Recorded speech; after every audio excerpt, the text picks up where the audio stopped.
warahmatullahi wabarakatuh. Perkenalkan, nama saya Elsa Aulia Azahra dengan nomor NIM 2401019 dari program studi Pendidikan Agama Islam semester 2 non-reguler. Video ini saya buat adalah untuk memenuhi tugas UAS mata kuliah Ushul Fikih dengan dosen pengampu Bapak Dr. Andes Komarudin MPD. Terdapat 6 soal dan yang akan saya jawab adalah 3 soal, yaitu soal nomor 1, soal nomor 2, dan soal nomor 6. Baik, langsung saja kepada soal nomor 1, yaitu apa hukum asal amar. Sebelum kita mengetahui apa itu hukum asal amar, dalam kitab Mabadi' Awaliyah, amar itu adalah talabul fi'li minal a'la ilal adna, yaitu menuntut atau memerintah dari yang derajatnya lebih tinggi kepada yang lebih rendah. Misalkan, perintah dari seorang bos kepada karyawannya. Nah, hukum asalnya amar itu apa sih? Yaitu al-aslu fil amri lil wujubi illama dalla ad-dalilu ala hilafihi, yaitu hukum asalnya amar adalah wajib kecuali ada qarinah atau dalil tertentu yang menggoyahkan definisi tersebut.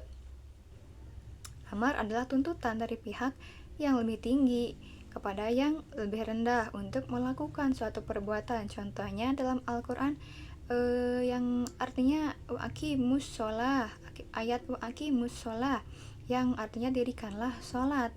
Ini adalah perintah dari Allah kepada makhluknya. Itu adalah amar. Makna amar ini juga tidak hanya untuk memerintah. Terkadang amar juga memiliki makna lain, yaitu anjuran. Misalkan dalam surat Al-A'raf yang artinya makanlah dan minumlah. Ada makna-makna lainnya seperti ada izin, ancaman, ataupun penghinaan.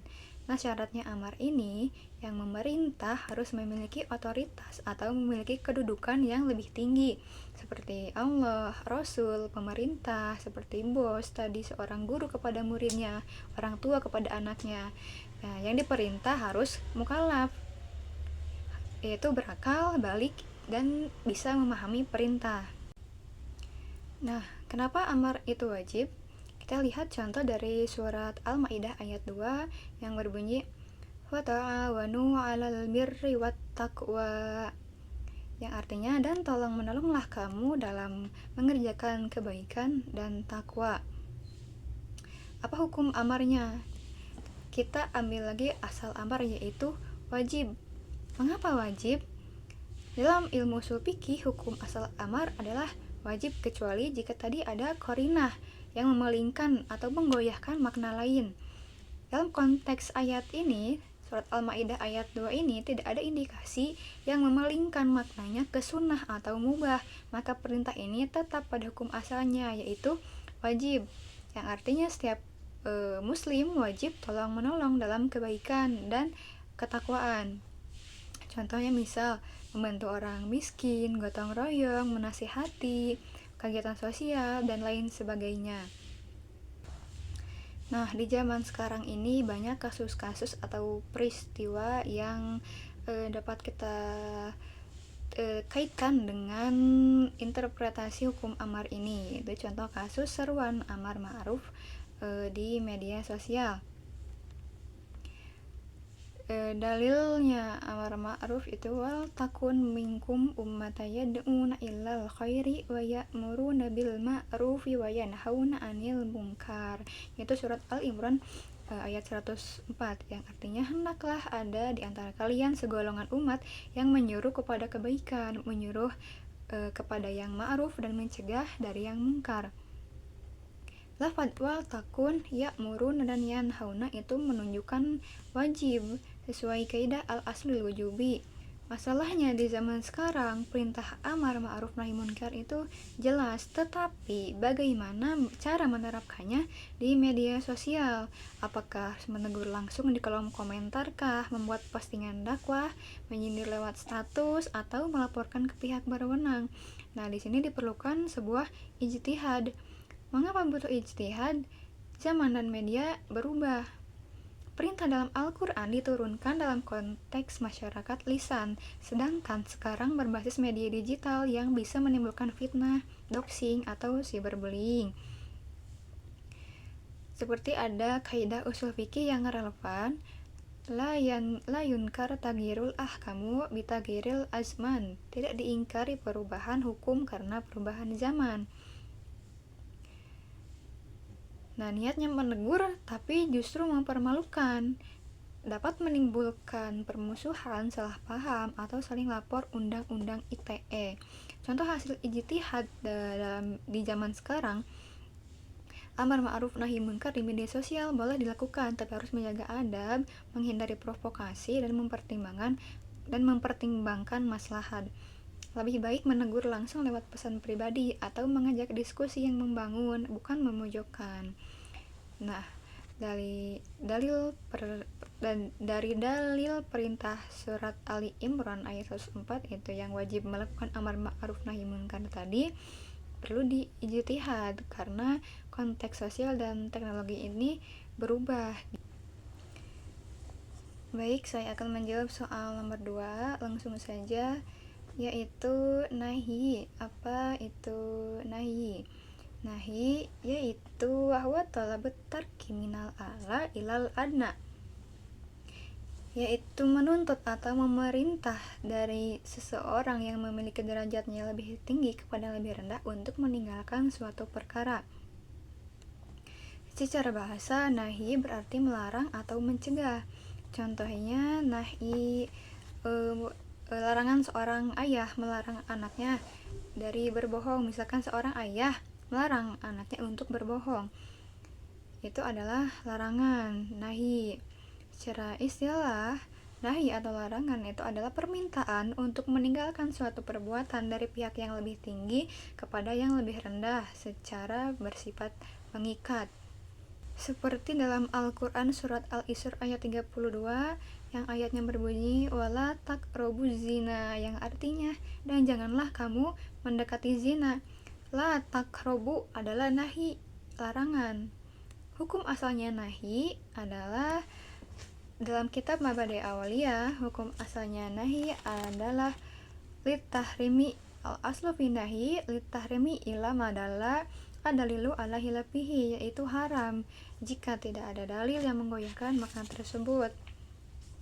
Jadi kalau Allah melarang sesuatu dan tidak ada petunjuk lain, maka hukumnya haram. Wala taqrabuz zina, itu adalah larangan untuk meninggalkan zina dan haram untuk melakukannya. Artinya larangan menunjukkan haram kecuali ada dalil yang memalingkannya menjadi makruh atau yang lainnya. Contoh nahi dalam kehidupan sehari-hari, misalkan janganlah kalian menggunjing atau gibah, itu juga merupakan larangan. Lalu bagaimana implikasi nahi terhadap hukum? Hukum asalnya nahi ini adalah haram. Implikasinya, setiap perintah untuk meninggalkan sesuatu, hukumnya haram dilakukan. Pelakunya berdosa jika tidak mengindahkan larangan itu. Seperti dalam contoh wala taqrabuz zina tadi, dalam ayat wala taqrabuz zina tadi, janganlah kalian mendekati zina. Zina itu haram, begitu juga hal-hal yang mendekatinya. Nah, bagaimana jika ada qarinah yang masuk ke dalam nahi tersebut atau ada petunjuk tambahan? Si nahi itu bisa menjadi makruh. Contohnya, Nabi bersabda, wala tanhau ibadallahi an masjidillah, janganlah kalian melarang hamba Allah dari masjid-masjidnya. Hadis riwayat Muslim. Larangan ini bisa bermakna makruh atau tanzih jika ternyata maksudnya adalah menyarankan adab dan bukan pelarangan mutlak. Nahi juga berpengaruh terhadap validitas suatu amal. Kevalidan suatu amal itu larangan terhadap suatu perbuatan yang menyebabkan batal atau tidak sah perbuatan itu jika larangan terkait dengan zat perbuatan atau syaratnya. Nah, implikasi untuk poin ini dibagi dua. Yang pertama, jika nahi terkait dengan zat atau rukun amal jadi batal. Contohnya, sholat bighairi tahurun, tidak sah sholat tanpa wudu. Jika orang sengaja sholat tanpa wudhu, sholatnya tidak batal. Yang kedua, jika nahi terkait hal luar atau bukan rukun, tidak membatalkan tapi tetap berdosa. Contohnya, jika ada seseorang sholat di masjid yang dibangun dengan uang haram, itu kan termasuk qarinah yang di luar. Nah, untuk penafsiran ayat masih dalam surat Al-Maidah ayat 2 tadi yang berbunyi wa ta'awanu 'alal birri wat taqwa wa la ta'awanu 'alal ismi wal 'udwan wattaqullah innallaha syadidul iqab, yang artinya tolong menolonglah kamu dalam kebajikan dan takwa, yang artinya dan jangan tolong menolong dalam dosa dan permusuhan, bertakwalah kepada Allah, sungguh Allah sangat keras hukumannya. Tafsir ayat menurut ulama yaitu perintah ini bersifat wajib untuk bekerja sama dalam kebaikan, yaitu ibadah, akhlak mulia, dan ketakwaan, untuk menjauhi zina, maksiat, dan menjaga hukum-hukum Allah. Ini adalah larangan keras untuk ikut serta atau mendukung maksiat dan permusuhan seperti menzalimi, menipu, atau mendukung kejahatan. Ayat ini juga menjelaskan bahwa prinsip dasar hubungan sosial dalam Islam wajib mendukung dalam amal soleh dengan berdakwah, berzakat, bersilaturahmi, dan lain-lain. Haram bekerja sama dalam kemungkaran, misalnya korupsi, menutup-nutupi kebatilan, atau menyebarkan fitnah. Dalam ayat ini juga ditekankan pentingnya niat bahwa kerjasama harus untuk Allah, bukan sekadar formalitas. Bentuk relevansinya pada zaman sekarang yaitu nahi ini adalah tidak boleh ikut serta dalam kejahatan digital, hoax, cyberbullying, atau jual beli haram. Nah, itu termasuk dalam bentuk ayat tadi dalam lafaz ta'awanu 'alal ismi wal udwan. Wajib berkolaborasi. Nah, kita wajib berkolaborasi dalam kegiatan sosial, dalam akhlak mahmudahnya, yaitu untuk berbakti sosial, zakat digital, misalkan untuk memanfaatkan gadget di zaman sekarang, untuk penggalangan dana untuk korban bencana.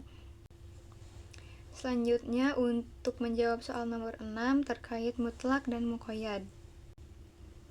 Dalam kitab Mabadi' Awaliyah, mutlak disebutkan ialah ma dalla alal mahiyati bila qaidin min quyudiha, yaitu lafaz yang menunjukkan sesuatu makna secara umum tanpa ikatan syarat, sifat, atau jumlah tertentu.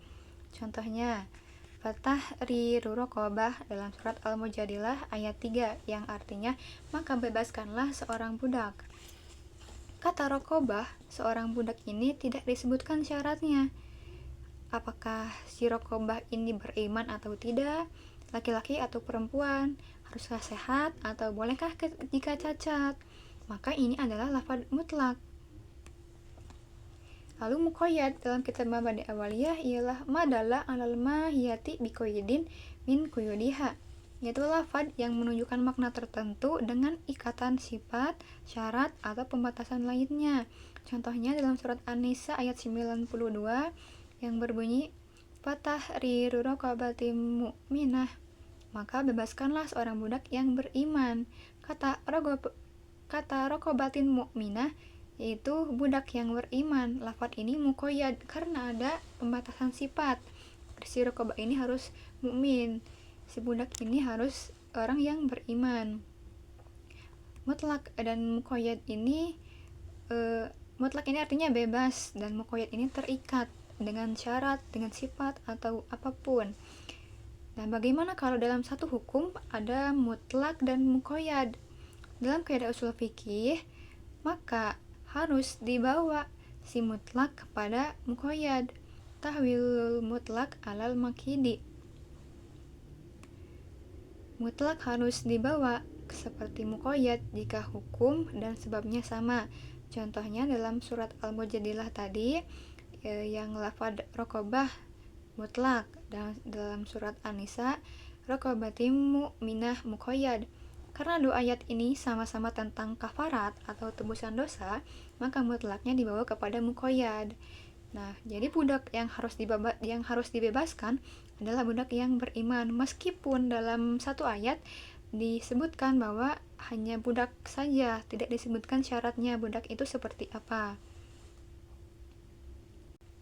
Nah, syarat-syarat si mutlak bisa dibawa kepada muqayyad itu seperti apa sih? Yang pertama itu adalah hukumnya harus sama. Artinya kedua ayat atau dalil tersebut mengatur hal yang sama. Dalam surat Al-Mujadilah dan An-Nisa tadi, yaitu membahas kafarat untuk membebaskan seorang budak. Dalam surat Al-Mujadilah membahas kafarat zihar, dan surat An-Nisa membahas kafarat pembunuhan.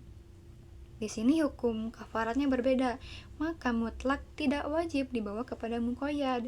Budak tidak harus beriman dalam kasus zihar karena hukumnya berbeda. Tapi jika dua ayat ini sama membahas kafaratnya seperti apa, dan satu menyebut mutlak lalu yang satu menyebut muqayyad, maka mutlak bisa dibawa ke muqayyad.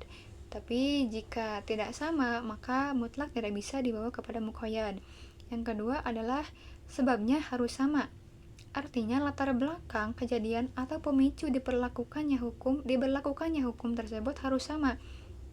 Contohnya, jika satu ayat tentang membayar kafarat karena membunuh dan satu lagi tentang kafarat karena zihar, walau hukum keduanya adalah membebaskan budak, tetapi sebabnya berbeda, maka tidak boleh disamakan mutlak dan muqayyadnya.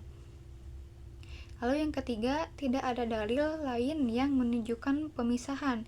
Jika ada dalil atau qarinah yang menunjukkan bahwa mutlak dan muqayyad dimaksud untuk dua kondisi berbeda, maka tidak wajib menyamakan.